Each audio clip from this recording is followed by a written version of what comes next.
اعوذ باللہ من الشیطان الرجیم بسم اللہ الرحمن الرحیم قال الامام موسی کاظم علیہ الصلوۃ والسلام الحمیۃ راس الدواء والمعدۃ بیت الداء۔ عزیزان محترم، امام موسی کاظم علیہ الصلوۃ والسلام کا فرمان ذیشان ہے جس میں مولا فرماتے ہیں کہ پرہیز سے بہتر کوئی علاج نہیں ہے۔ جو پرہیز ہے یہ بہترین علاج ہے، سب سے بڑا علاج پرہیز ہے۔ کیوں؟ اس لیے کہ اگر آپ پرہیز نہیں کرتے تو پھر آپ کو شفا بھی نہیں ملتی، آپ کی وہ دوائیاں، آپ کا وہ علاج ادھورا رہ جاتا ہے بغیر پرہیز کے۔ اور اگر آپ پرہیز کریں گے تو پھر وہی علاج جو ہے وہ بہترین ہو جائے گا، وہی منزل تکمیل تک پہنچے گا۔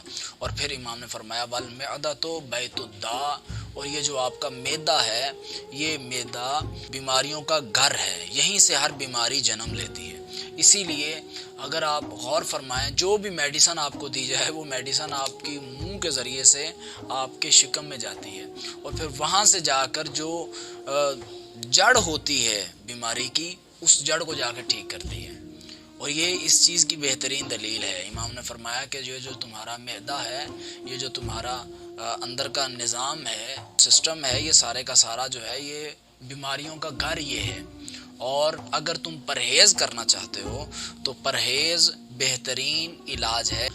اب ہمیں اپنے اوپر غور کرنا چاہیے، اور ایک بات ہمیں اپنے لیے یہ خاص کر لینی چاہیے جو بڑے بڑے حکماء اور بڑے بڑے ڈاکٹر لوگ کہتے ہیں کہ جناب آپ کا جسم، آپ کا بدن، آپ کی صحت وہی ہے جو آپ کھاتے ہیں۔ اگر آپ اچھا کھائیں گے، آپ کے معدے میں اچھی خوراک جائے گی تو آپ کی صحت، آپ کا بدن اچھا رہے گا۔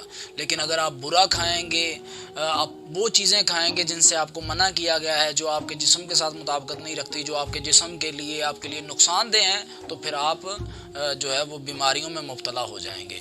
خدا کی ذات ہمیں اپنی صحت کی حفاظت کرنے کی توفیق عطا فرمائے، اس لیے کہ یہ جو صحت ہے یہ خدا کی بہت بڑی نعمت ہے۔